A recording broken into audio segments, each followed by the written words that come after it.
ሁሉም ክርስቲያኖች ደቀ መዝሙር እንዲሆኑ ተጠርተዋል።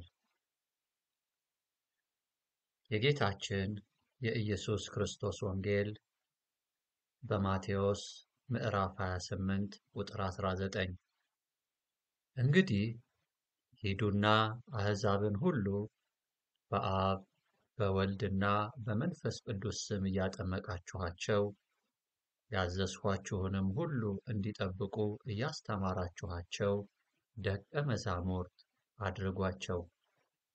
እነሆም እኔ እስከ ዓለም ፍጻሜ ድረስ ሁልጊዜ ከእናንተ ጋር ነኝ። ደቀ መዝሙር የመሆን ዓላማው በዚህ ሕይወት ልክ እንደ ኢየሱስ መሆን ነው። ደቀ መዝሙር ከመምህሩ አይበልጥም። ፈጽሞ የተማረ ሁሉ ግን እንደ መምህሩ ይሆናል። የጌታችን የኢየሱስ ክርስቶስ ወንጌል በሉቃስ ምዕራፍ 6 ቁጥር 40። ደቀ መዛሙርት መሆን የምንችለው እንዴት ነው? 1. መጽሐፍ ቅዱስን ዕለት ዕለት በየቀኑ አንብቡ።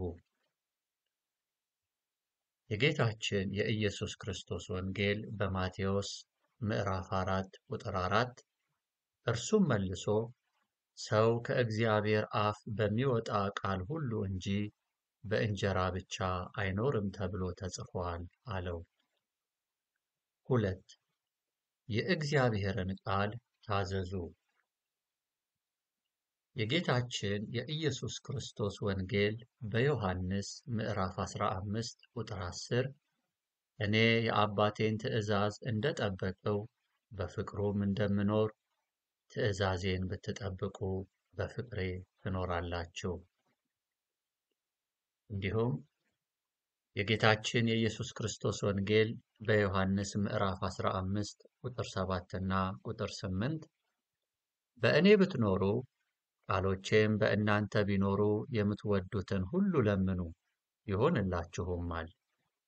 ብዙ ፍሬ ብታፈሩና ደቀ መዛሙርቴ ብትሆኑ በዚህ አባቴ ይከበራል። 3. የየቀኑን የመጀመሪያ ሰዓት ከእግዚአብሔር ጋር በጸሎት አሳልፉ። የጌታችን የኢየሱስ ክርስቶስ ወንጌል በማቴዎስ ምዕራፍ 6 ቁጥር 33 አስቀድማችሁ የእግዚአብሔርን መንግሥት ጽድቁንም ፈልጉ፣ ይህም ሁሉ ይጨመርላችኋል። የጌታችንና የአዳኛችን የኢየሱስ ክርስቶስ ወንጌል በሉቃስ ምዕራፍ 11 ቁጥር 10 የሚለምን ሁሉ ይቀበላልና የሚፈልግም ያገኛል፣ መዝጊያውንም ለሚያንኳኳው ይከፈትለታል።